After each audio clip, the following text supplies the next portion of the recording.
मंच था कॉमेडी का और तंज था राजनीतिक। जी हाँ, Kunal Kamra stand up comedian है जिन्होंने एक ऐसी कविता पढ़ दी कि महाराष्ट्र की राजनीति में और महाराष्ट्र में बवाल मच गया। जी हाँ, एकनाथ शिंदे के समर्थकों में इतनी चिड़चिड़ाहट हुई, बीजेपी में इतनी तिलमिलाहट हुई कि वो जहां पर स्टैंड अप कॉमेडी कर रहे थे, जहां पर वो मंच था, जिस होटल में वो मंच था, वहां पर गए और स्टूडियो में जो है तोड़फोड़ शुरू कर दी। आप तस्वीरों में देख रहे होंगे कि किस तरह से खुलेआम महाराष्ट्र में गुंडागर्दी कर दी जा रही है, सिर्फ इसलिए कि उन्होंने मंच पर कॉमेडी के जरिए महाराष्ट्र के एकनाथ शिंदे का बिना नाम लिए उप मुख्यमंत्री पर जो है कविता के जरिए तंज कस दिए।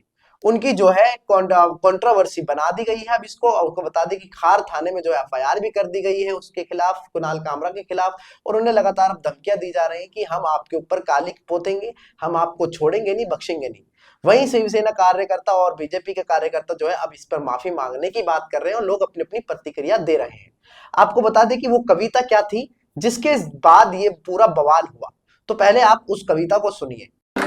थाने की रिक्शा, चेहरे पे दाढ़ी, आंखों में चश्मा हाय, एक झलक दिखलाए कभी गुवाहाटी में छुप जाए, मेरी नजर से तुम देखो गद्दार नजर वो आए, थाने की रिक्शा।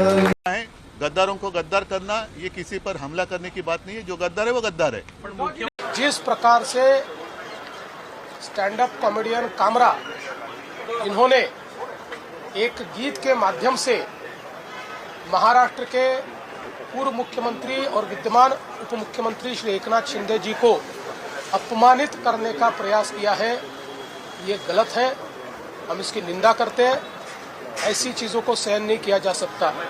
तो आपने देखा कि किस तरह से मुख्यमंत्री फडणवीस और उद्धव ठाकरे ने अपनी अपनी प्रतिक्रिया दी और तमाम जो नेता है प्रतिक्रिया दे रहे हैं, कांग्रेस भी कह रही है, हर तरीके से। मगर एक सबसे बड़ा सवाल यह है कि जिस तरह से 2018 में प्रधानमंत्री नरेंद्र मोदी ने कहा था कि लोकतंत्र देश में अगर मेरी सरकार के खिलाफ सबसे ज्यादा जो है कोई बात कहेगा तो मुझे अच्छा लगेगा क्योंकि लोकतंत्र को मजबूत करेगा।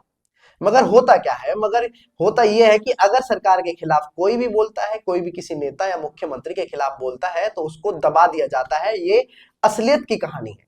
जिस तरह से कुणाल कामरा ने कॉमेडी के जरिए कविता कही, उस पर कुछ गलत नहीं कहा था। उसमें जिस तरह से उन्होंने सीधा निशाना साधा है बकौल उद्धव ठाकरे, उन्होंने कहा कि गद्दार को गद्दार नहीं कहा जाए तो क्या कहा जाए। तो इस पूरी कंट्रोवर्सी पर आपका क्या मानना है, हमें कमेंट में अपनी राय दें। ऐसी खबरों के लिए हमारे साथ बने रहे, देखते रहे द मीडिया माइक। धन्यवाद।